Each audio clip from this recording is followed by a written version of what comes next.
ಒಟ್ಟಾರೆ ಲಕ್ಕುಂಡಿ ಒಳಗೆ 3 ಸುತ್ತಿನ ಕೋಟೆ ಅಂದರೆ ಬಾದಾಮಿ ಚಾಲುಕ್ಯರ ಕಾಲದಲ್ಲಿ ಆಡಳಿತ ಕೇಂದ್ರವಾಗಿತ್ತು. ಜೊತೆಗೆ ರಾಷ್ಟ್ರಕೂಟರ ಕಾಲದಲ್ಲಿ ಏನು ಕೋಟೆಗೋಡೆ ಸಿಕ್ತು ಅದು ಲಕ್ಕುಂಡಿಯ 2003ರ ಉತ್ಖನದಲ್ಲಿ ಸಿಕ್ತು.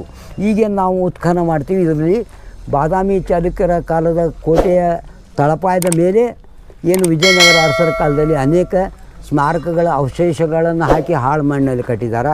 ಇಂಥ ಲಕ್ಕುಂಡಿ ಏನು ಸ್ಮಾರಕಗಳ ಅವಶೇಷಗಳು ಶಾಸನಗಳು ಆ ಕೋಟೆಯಲ್ಲಿ ತಮಗೆ ಕಾಣಿಸ್ತಾ ಇದ್ದಾವೆ.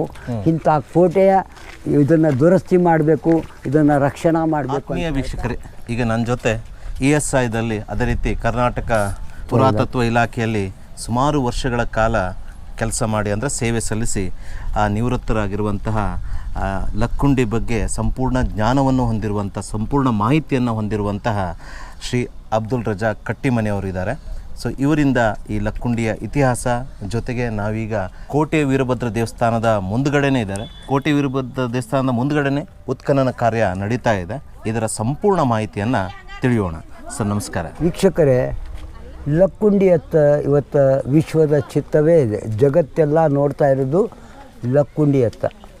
ಈ ಲಕ್ಕುಂಡಿ ಈಗೇನೋ ದೂರದರ್ಶನದಲ್ಲಿ ಎಲ್ಲರಿಗೂ ಸಮೀಪ ದರ್ಶನವಾಗಿ ಕಾಣಿಸ್ತಾ ಇರುವಂಥ ಲಕ್ಕುಂಡಿ, ಬಹುಶಃ ಈ ಲಕ್ಕುಂಡಿಯನ್ನು ನಮ್ಮ ಭಾರತ ದೇಶವಷ್ಟೇ ಅಲ್ಲ, ಎಲ್ಲ ಅಮೇರಿಕಾ, ಆಮೇಲೆ ಜೊತೆಗಿರುವಂಥ ಯುರೋಪ, ಇನ್ನೂ ಅನೇಕ ದೇಶಗಳಲ್ಲಿ ನಮ್ಮ ಲಕ್ಕುಂಡಿಯನ್ನು ನೋಡ್ತಾ ಇದ್ದಾರೆ. ಇಂಥ ಲಕ್ಕುಂಡಿ ಏನು ಸಕಲ ವೈಭವ ಶ್ರೀಮಂತಿಕೆಯನ್ನು ಪಡೆದಿರುವಂಥ ಈ ಲಕ್ಕುಂಡಿಯನ್ನು ನೋಡಲಿಕ್ಕೆ ಎಲ್ಲರೂ ಯಾಕೆ ಬರ್ತಾ ಇದ್ದಾರೆ ಅಂದರೆ, ಲಕ್ಕುಂಡಿಯಲ್ಲಿ ಒಬ್ಬರ ಮನೆಯಲ್ಲಿ ಚಿನ್ನ ಸಿಗುತ್ತೆ, ನಿಧಿ. ಪ್ರಜ್ವಲ್ ಅನ್ನುವಂಥ 8 ನೇತೆಯಲ್ಲಿ ಕರೆಯುವಂಥ ವ್ಯಕ್ತಿ ಪ್ರಜ್ವಲ್ ರೀತಿ ಆ ಸಿಕ್ಕಂಥ ಒಂದು ಏನು ಅರ್ಧ ತಾಮ್ರ ಕೊಡದಲ್ಲಿ ಅರ್ಧ kg ಬಂಗಾರ, ಅರ್ಧ kg ಕೊಡ ಅಂಥೇಳಿ 1 ಕಿಲೋ ಅಂಥೇಳಿ ಪತ್ರಿಕೆಗಳಲ್ಲಿ ಬಂದುಬಿಡ್ತು. ಹೀಗಾಗಿ ಒಂದು ಕೊಡದಲ್ಲಿ ಇರುವಂಥ ಚಿನ್ನ ಮತ್ತು ಕೊಡವನ್ನು ಏನು ಕೊಟ್ಟರು, ಹೀಗಾಗಿ ಆ ಚಿಕ್ಕ ವಿದ್ಯಾರ್ಥಿ ಏನು ಪ್ರಾಚ್ಯ ವಸ್ತು ಪ್ರಜ್ಞೆಯನ್ನು ಮರಿತಾನ, ಸರ್ಕಾರದ ಸೊತ್ತನ್ನು ಸರ್ಕಾರಕ್ಕೆ ಕೊಡ್ತಾನ.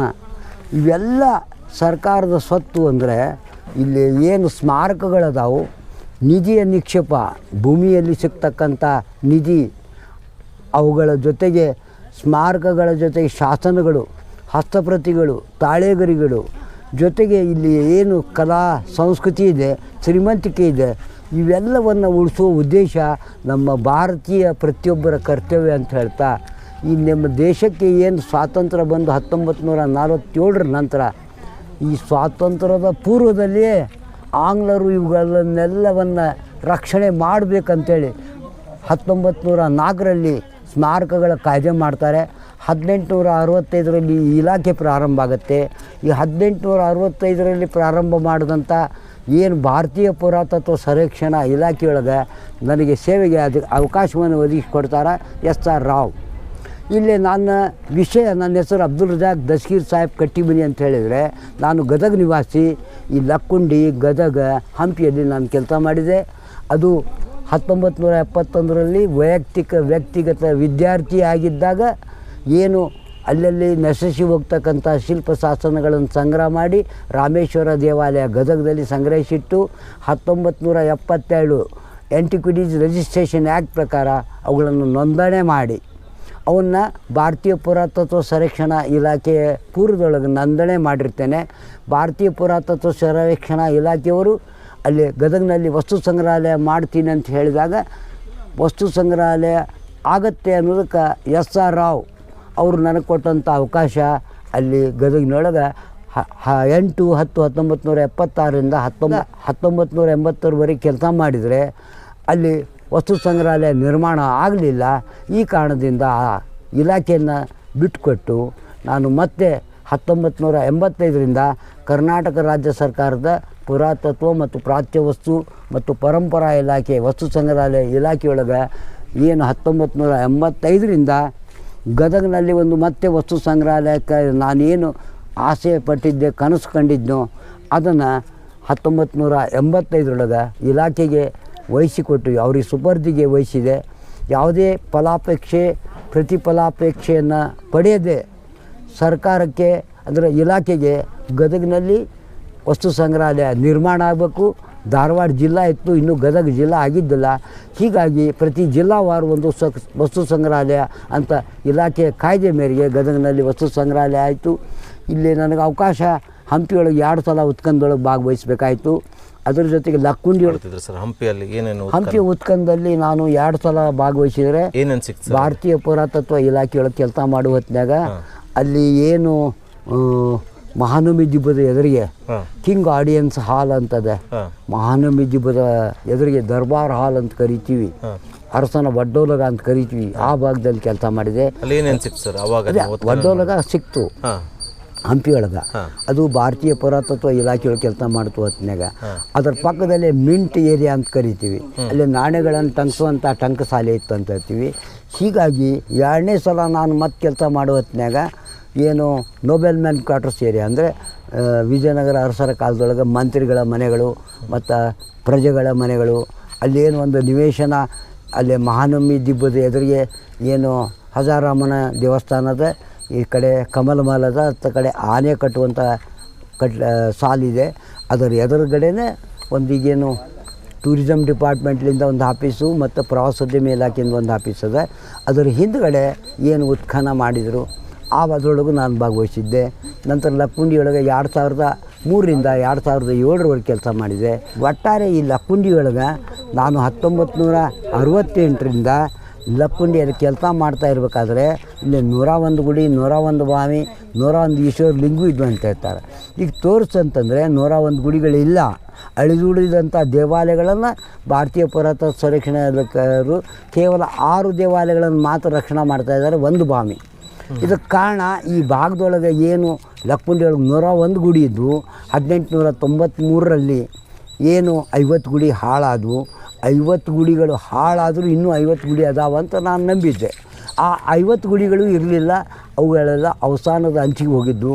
ಈಗ ಕರ್ನಾಟಕ ಸರ್ಕಾರದ ಏನು ಪುರಾತತ್ವ ಮತ್ತು ಪ್ರಾಚ್ಯವಸ್ತು ಇಲಾಖೆಯವರು ಮತ್ತು ಗದಗ ಜಿಲ್ಲಾ ಉಸ್ತುವಾರಿ ಸಚಿವರು ಮಾನ್ಯ ಎಚ್ ಕೆ ಪಾಟೀಲರು 2003ರಿಂದ ಲಕ್ಕುಂಡಿಯೊಳಗೆ ಉತ್ಖನನ ಪ್ರಾರಂಭ ಮಾಡ್ತಾರೆ.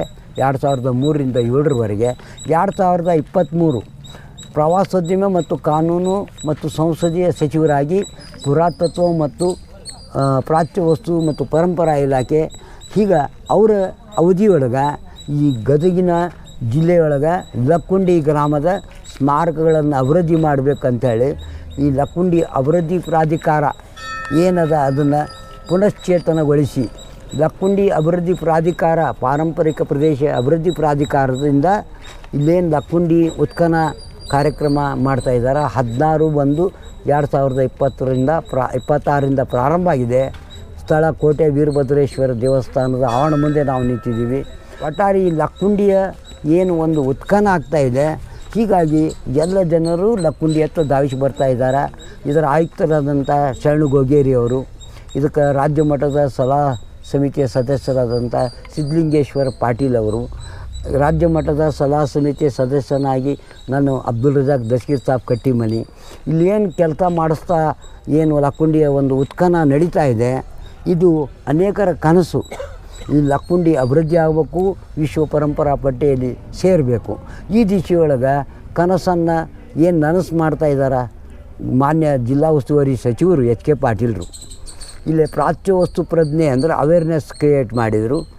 ಜನರಲ್ಲಿ, ಹುಡುಗರಲ್ಲಿ, ವಿದ್ಯಾರ್ಥಿಗಳಲ್ಲಿ ಎಲ್ಲರ ಮನೆ ಮುಂದೆ ಬಿದ್ದಿರುವಂಥ ಪ್ರಾಚ್ಯವಸ್ತುಗಳನ್ನು, ಶಿಲ್ಪಗಳನ್ನು, ಶಾಸನಗಳನ್ನು ಸಂಗ್ರಹಣೆ ಮಾಡಬೇಕಾದ್ರೆ 2 ದಿವಸ ಅವರಿಗೆಲ್ಲ ತಿಳುವಳಿಕೆ ಕೊಟ್ಟು ಪ್ರಚುರಪಡಿಸಿ ಒಂದೇ ದಿವಸದಲ್ಲಿ ಇಲ್ಲಿ ಜಿಲ್ಲಾಧಿಕಾರಿಗಳು ಮತ್ತು ಜಿಲ್ಲಾ ಪೊಲೀಸ್ ವರಿಷ್ಠಾಧಿಕಾರಿಗಳು, ತಾಲೂಕಾ ತಹಸೀಲ್ದಾರರು ಜೊತೆಗೆ ಅನೇಕರು, ಇಲ್ಲಿ ವಿದ್ಯಾರ್ಥಿಗಳು, ಆಮೇಲೆ ಪೊಲೀಸರ ಜೊತೆ ಹೋಮ್ ಗಾರ್ಡು ಎಲ್ಲರೂ ಸೇರಿ ಒಂದೇ ದಿವಸದಲ್ಲಿ ಎಲ್ಲರ ಸಹಕಾರದಿಂದ ಸಾವಿರಾರು ಅಲ್ಲ 1200 ಪ್ರಾಚ್ಯವಸ್ತುಗಳನ್ನು ಸಂಗ್ರಹ ಮಾಡಿ ಬಯಲು ವಸ್ತು ಸಂಗ್ರಹಾಲಯ ನಿರ್ಮಾಣ ಮಾಡ್ತಾರೆ ಮಾನ್ಯ ಸಚಿವರು ಎಚ್ ಕೆ ಪಾಟೀಲರು.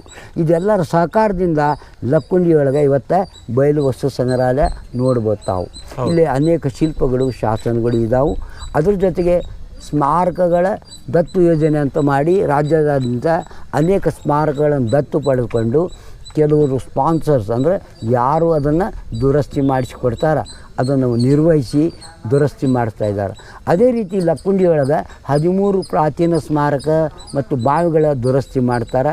ಜೊತೆಗೆ 16 ರಾಜ್ಯ ಸಂರಕ್ಷಿತ ಸ್ಮಾರಕಗಳನ್ನು ರಕ್ಷಣೆಗೋಸ್ಕರ ಈಗಾಗಲೇ ಇಲಾಖೆಯಿಂದ ಪುರಾತತ್ವ ಇಲಾಖೆಯಿಂದ ತೆಗೆದುಕೊಂಡಿದ್ದಾರೆ. ಪುರಾತತ್ವ ಇಲಾಖೆ ಆಯುಕ್ತರು ಈಗ 10 ಕೋಟಿ ರೂಪಾಯಿ ಮತ್ತೆ ಬಿಡುಗಡೆ ಮಾಡಿ ಮತ್ತು 20 ಪ್ರಾಚೀನ ಸ್ಮಾರಕಗಳು ಮತ್ತು ಬಾವಿಗಳನ್ನು ಏನು ಜೀರ್ಣೋದ್ಧಾರ ಮಾಡಬೇಕು, ಅವುಗಳನ್ನು ರಾಜ್ಯ ಸಂರಕ್ಷಿತ ಸ್ಮಾರಕಗಳಾಗಿ ಲಕ್ಕುಂಡಿಯನ್ನು ಎಲ್ಲರಿಗೆ ಚಿರಪಡಿಸುವುದರ ಜೊತೆಗೆ ಲಕ್ಕುಂಡಿಯನ್ನು ವಿಶ್ವ ಪರಂಪರಾ ಪಟ್ಟಿಕೆಯಲ್ಲಿ ಏನು ತರಬೇಕು ಅಂಥೇಳಿ ಗಿನ್ನೆಸ್ ದಾಖಲೆ ಅಂತೇನು ಇವತ್ತು ಲಕ್ಕುಂಡಿಯೊಳಗೆ ಬಯಲು ವಸ್ತು ಸಂಗ್ರಹಾಲಯ ಜೊತೆಗೆ ಉತ್ಖನದಲ್ಲಿ ಇಲ್ಲೇನು ಉತ್ಖನದಲ್ಲಿ ದೊರೆತಕ್ಕಂಥ ಪ್ರಾಚ್ಯ ವಸ್ತು ಅವಶೇಷಗಳ ಜೊತೆಗೆ ಪ್ರಾಚೀನ ಸ್ಮಾರಕಗಳ ಅವಶೇಷಗಳು ಅಂದರೆ ಅರಸನ ಒಡ್ಡೋಲಗ ಇರ್ಬೋದು, ಅರಮನೆಯ ತಳಪಾಯ ಇರ್ಬೋದು, ರಾಣಿಯ ಅಂತಃಪುರ ಇದ್ದಂಥ ಜಾಗೆ, ಇವೆಲ್ಲ ಶಾಸನದಲ್ಲಿ ಏನು ದಾಖಲೀಕರಣ ಅದಾವೋ ಅವುಗಳನ್ನು ಮತ್ತು ಜೊತೆಗೆ ಇಲ್ಲಿ ಅತ್ಯಮಭ್ಯ ಅರಮನೆಯೂ ಇತ್ತು ಅಂತ ಇವತ್ತು ಪತ್ರಿಕೆ ಒಳಗೆ ಏನು ಹೇಳ್ತಾ ಇದ್ದಾರೆ,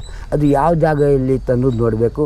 ಜೊತೆಗೆ ಇಲ್ಲಿಯ ಶಿವಶರಣರು ಅಜಗಣ್ಣ ಮತ್ತು ಮುಕ್ತಾಯಕ್ಕ ಅಂತೈತಿ. ಅಣ್ಣ ಅಜಗಣ್ಣ, ತಂಗಿ ಮುಕ್ತಾಯಕ್ಕ, ಇವರು ಸಹ ಲಕ್ಕುಂಡಿಯವರು. ಆ ಅಜಗಣ್ಣನ ಸಮಾಧಿ ಸಹ ಇಲ್ಲೇ ಲಕ್ಕುಂಡಿಯಲ್ಲಿದೆ ಅಂತ ಹೇಳ್ತೀವಿ. ಅದ್ರ ಜೊತೆಗೆ ಅಜಗಣ್ಣ ದಿನನಿತ್ಯ ಹೋಗುವಂಥ ದೇವಸ್ಥಾನ ಸೋಮೇಶ್ವರ ದೇವಾಲಯ ಸಹ ಇಲ್ಲಿದೆ. ಅಜಗಣ್ಣನ ಕೊನೆಯ ವಚನಾಂಕಿತ ಏನು ಸೋಮೇಶ್ವರ ಅಂತದೆ, ಅಜಗಣ್ಣನ 1 ವಚನಕ್ಕೆ ಮುಕ್ತಾಯಕ್ಕನ 10 ವಚನ ಸರಿಸಮ ಅಂತ ಹೇಳ್ತೀವಿ. ಅಜಗಣ್ಣನ 1 ವಚನಕ್ಕೆ ಅಲ್ಲಮ್ಮ ಪ್ರಭುವಿನ 100 ವಚನ ಸರಿಸಮ ಅಂತ ಹೇಳ್ತೀವಿ. ಅಜಗಣ್ಣ ಮುಕ್ತಾಯಕ್ಕ, ಅಜಗಣ್ಣ ಅಣ್ಣ, ಮುಕ್ತಾಯಕ್ಕ ತಂಗಿ ಲಕ್ಕುಂಡಿಯವರು ಅಂತೇಳಿ ಹುಬ್ಬಳ್ಳಿ 3000 ಮಠದಿಂದ ಬೆಲೆ 5-6 ರೂಪಾಯಿದಲ್ಲಿ ಪುಸ್ತಕ ಪ್ರಿಂಟ್ ಆಗಿದ್ದನ್ನು ತಾವು ನೋಡ್ಬೋದು. ಒಟ್ಟಾರೆ ಲಕ್ಕುಂಡಿಯ ಅಭಿವೃದ್ಧಿ ಪ್ರಾಧಿಕಾರದಿಂದ ಈ ಲಕ್ಕುಂಡಿಯ ಅಲ್ಲಿ ಅಡ್ಡಾಡಿದಂಥ ಶಿವಶರಣರು ಇಲ್ಲೇನು ಅವರು ಬಂದು ಹೋಗಿದ್ದಾರೆ, ಅಲ್ಲಮ್ಮ ಪ್ರಭುದೇವರು ಆ ಅಜಗಣ್ಣನ ಅವಸಾನ ಆದಾಗ ಬಂದು ಹೋಗ್ತಾರೆ ಅಂತ ಹೇಳ್ತಾರೆ. ಒಟ್ಟಾರೆ ಅನೇಕ ಮಹಿಮರು ಈ ಲಕ್ಕುಂಡಿಯಲ್ಲಿ ಶರಣರು ಆಗಿ ಹೋಗಿದ್ದಾರೆ. ದಾನ ಚಿಂತಾಮಣಿ ಅತ್ಯಮಬ್ಬೆ ಸಾವಿರಾರು ಜೈನ ಬಸ್ತಿಗಳನ್ನು ನಿರ್ಮಿಸಿ ಸಾವಿರಾರು ಜೀನ ಬಿಂಬಗಳ ಜೊತೆಗೆ ಈ ಲಕ್ಕುಂಡಿಯ ಅಭಿವೃದ್ಧಿಗೆ ಅವಳು ಕಾರಣ. ಜೊತೆಗೆ ತಾಳೆಗರಿಯಲ್ಲಿ ಜೈನ ಧರ್ಮದ ಪುರಾಣಗಳನ್ನು ಬರೆಸಿ ಉಚಿತವಾಗಿ ಅಂತಾಳೆ. ಆ ಅತ್ಯಮಬ್ಬೆ ಇಲ್ಲೇನು ಅವಳ ಕೇಂದ್ರ ಸ್ಥಾನ ಅಂತ ಹೇಳ್ತೀವಿ. ಆಕೆಯ ಗಂಡನ ಊರು ಚಿಕ್ಕ ಸಿಂದೋಗಿ, ಹಿರೋ ಸಿಂದಗಿ, ನಾಗಪ್ಪ ದೇವ ಅಂತ ಹೇಳ್ತೀವಿ. ಅವನು ಅಂಡಿಗೇರಿಯಲ್ಲಿ ಇರ್ತಾನೆ. ಅವನು ಕಲ್ಯಾಣ ಚಾಲುಕ್ಯರ ಸೇನಾಧಿಪತಿ ಆಗಿರ್ತಾನೆ. ಅವನು ವೀರಶೈವ ಲಿಂಗಾಯತರವ ಇದ್ದರೂ ಆಗಿನ ಕಾಲದಲ್ಲಿ ಇವಳು ದಾನ ಚಿಂತಾಮಣಿ ಅತ್ಯಮಬ್ಬೆ ಜೈನ ಧರ್ಮದವಳಿದ್ದರೂ ವಿವಾಹ ಸಂಬಂಧ ಮಾತ್ರ ಇರ್ತದೆ. ಧರ್ಮವನ್ನು ಮತಾಂತರ ಮಾಡುವ ಅವಶ್ಯಕತೆ ಇರಲಿಲ್ಲ. ವಿವಾಹ ಸಂಬಂಧ ಇಂಥ ಅನೇಕ ನಾವು ಶಾಸನದಲ್ಲಿ ಇತಿಹಾಸದಲ್ಲಿ ನೋಡ್ತೀವಿ. ಈ ರೀತಿ ದಾನ ಚಿಂತಾಮಣಿ ಅತ್ಯಮಬ್ಬೆಯ ಜೊತೆಗೆ ಗುಂಡಮಬ್ಬೆಯನ್ನು ಅವನು ಮದುವೆ ಆಗಿರ್ತಾನೆ. ಆ ಮದುವೆಯ ಬಳುವಳಿ ಅಂತೇಳಿ ಚುರ್ಚಿಯಾಳದಲ್ಲಿ ಏನು ಒಂದು 100 ಎಕರೆ ಆ ದಾನ ಚಿಂತಾಮಣಿ ಅತ್ಯಮಬ್ಬಿಗೆ ಕೊಟ್ಟರು ಅಂತ ಹೇಳ್ತಾರೆ. ಆ ಅತ್ಯಮಬ್ಬಿ ಇಲ್ಲಿದ್ದ ಕಾಲ್ನಡಿಗೆಯಿಂದ ಶರಣಬೆಳಗೊಳಕ್ಕೆ ಹೋಗಿ ತನ್ನ ಜೀವನದ ಕೊನೆಯ ಇದನ್ನು ಘಟ್ಟವನ್ನು ತರುತ್ತಾಳೆ. ಆ ಅತ್ಯಮಬ್ಬೆ ಕುರಿತು ಸಿಕ್ಕಿರುವಂಥ 2 ಶಾಸನಗಳು ಲಕ್ಕುಂಡಿ ವಸ್ತು ಸಂಗ್ರಹಾಲಯದಲ್ಲಿದ್ದರೆ, ಇನ್ನು 2 ಶಾಸನಗಳು ಗದಗ ವಸ್ತು ಸಂಗ್ರಹಾಲಯದಲ್ಲಿವೆ ಅಂತ ಹೇಳ್ತಾ ಆ ಅತ್ಯಮಬ್ಬೆಯ ಕುರಿತು ಕಾಲಮಾನ ಹೇಳುತ್ತದೆ. ಅತ್ಯಮಬ್ಬೆಯ ಬಗ್ಗೆ ಹೆಚ್ಚಿನ ಮಾಹಿತಿಯನ್ನು ಕೊಡ್ತದೆ. ಈ ಅತ್ಯಮಬ್ಬೆ ಶಾಸನದ ಇನ್ನೊಂದು ಶಾಸನ ಸಿಕ್ಕಿರೋದು ಇಲ್ಲೇ ಪಕ್ಕದಲ್ಲೇ ಇರ್ತಕ್ಕಂಥ ಜಂತ್ಲಿ ಶಿರೂರು ಅಂತ ಕರಿತೀವಿ. ಆ ಜಂತ್ಲಿಯ ಭಾಗದೊಳಗೆ ದಾನ ಚಿಂತಾಮಣಿ ಅತ್ಯಮಬ್ಬೆ ಶಾಸನ ಅಲ್ಲೇನು ತಿಪ್ಪಿ ಇದೆ, ಆ ತಿಪ್ಪಿಯೊಳಗೆ ಅದನ್ನು ಕಂಡು ಹಿಡಿತಾರೆ ಪರಮಶಿವಮೂರ್ತಿ ಅಂತ ಹಂಪಿ ವಿಶ್ವವಿದ್ಯಾಲಯದವರು. ಒಟ್ಟಾರೆ ಈ ಲಕ್ಕುಂಡಿಯೊಳಗೆ ಅನೇಕ ಶಾಸನಗಳು ಸಿಗ್ತಾನೇ ಇದ್ದಾವೆ. ಈ ಲಕ್ಕುಂಡಿಯಲ್ಲಿ ಶಾಸನಗಳ ಸಂಖ್ಯೆ 36 ಇದ್ದದ್ದು ಇವತ್ತು 175-78ರವರೆಗೂ ಹೋಗಿದೆ ಅಂತ ಹೇಳ್ತಾ, ಲಕ್ಕುಂಡಿಯ ಶಾಸನಗಳ ಬಗ್ಗೆ ಹೆಚ್ಚು ಇನ್ನೂ ಸಾಕಷ್ಟು ಅವುಗಳನ್ನು ಅಧ್ಯಯನ ಮಾಡಿದಾಗ ಲಕ್ಕುಂಡಿಯಲ್ಲಿ ಎಷ್ಟು ದೇವಾಲಯಗಳಿದ್ದವು, ಯಾವ್ಯಾವ ದೇವಾಲಯಗಳಿದ್ದವು, ದೇವಾಲಯಗಳ ಹೆಸರು ಶಾಸನಗಳಲ್ಲಿ ಬೇರೆ ಇದ್ದು ಇಂದು ಕರೆಯುವಂಥ ರೂಢಿಯಲ್ಲಿರುವಂಥ ಹೆಸರು ಬೇರೆ ಇದೆ. ಒಟ್ಟಾರೆ ಲಕ್ಕುಂಡಿಯೊಳಗೆ 3 ಸುತ್ತಿನ ಕೋಟೆ ಅಂದರೆ ಬಾದಾಮಿ ಚಾಲುಕ್ಯರ ಕಾಲದಲ್ಲಿ ಆಡಳಿತ ಕೇಂದ್ರವಾಗಿತ್ತು. ಜೊತೆಗೆ ರಾಷ್ಟ್ರಕೂಟರ ಕಾಲದಲ್ಲಿ ಏನು ಕೋಟೆಗೋಡೆ ಸಿಕ್ತದು ಲಕ್ಕುಂಡಿಯ 2003ರ ಉತ್ಖನದಲ್ಲಿ ಸಿಕ್ತು. ಈಗೇನು ನಾವು ಉತ್ಖನ ಮಾಡ್ತೀವಿ, ಇದರಲ್ಲಿ ಬಾದಾಮಿ ಚಾಲುಕ್ಯರ ಕಾಲದ ಕೋಟೆಯ ತಳಪಾಯದ ಮೇಲೆ ಏನು ವಿಜಯನಗರ ಅರಸರ ಕಾಲದಲ್ಲಿ ಅನೇಕ ಸ್ಮಾರಕಗಳ ಅವಶೇಷಗಳನ್ನು ಹಾಕಿ ಹಾಳು ಮಣ್ಣಲ್ಲಿ ಕಟ್ಟಿದ್ದಾರೆ. ಇಂಥ ಲಕ್ಕುಂಡಿ ಏನು ಸ್ಮಾರಕಗಳ ಅವಶೇಷಗಳು ಶಾಸನಗಳು ಆ ಕೋಟೆಯಲ್ಲಿ ತಮಗೆ ಕಾಣಿಸ್ತಾ ಇದ್ದಾವೆ. ಇಂಥ ಕೋಟೆಯ ಇದನ್ನು ದುರಸ್ತಿ ಮಾಡಬೇಕು, ಇದನ್ನು ರಕ್ಷಣೆ ಮಾಡಬೇಕು ಅಂತ ಹೇಳ್ತಾ ಒಟ್ಟಾರೆ ಈ ಲಕ್ಕುಂಡಿಯೊಳಗೆ 101 ದೇವಾಲಯಗಳು ಇದ್ವು ಅನ್ನೋದಕ್ಕೆ 1893ರಲ್ಲಿ 50 ನಶಿಸಿ ಹೋದರೂ ಇನ್ನೂ 50 ದೇವಾಲಯಗಳ ಅವಶೇಷಗಳು ಸಿಗ್ತಾ ಇದ್ದಾವೆ.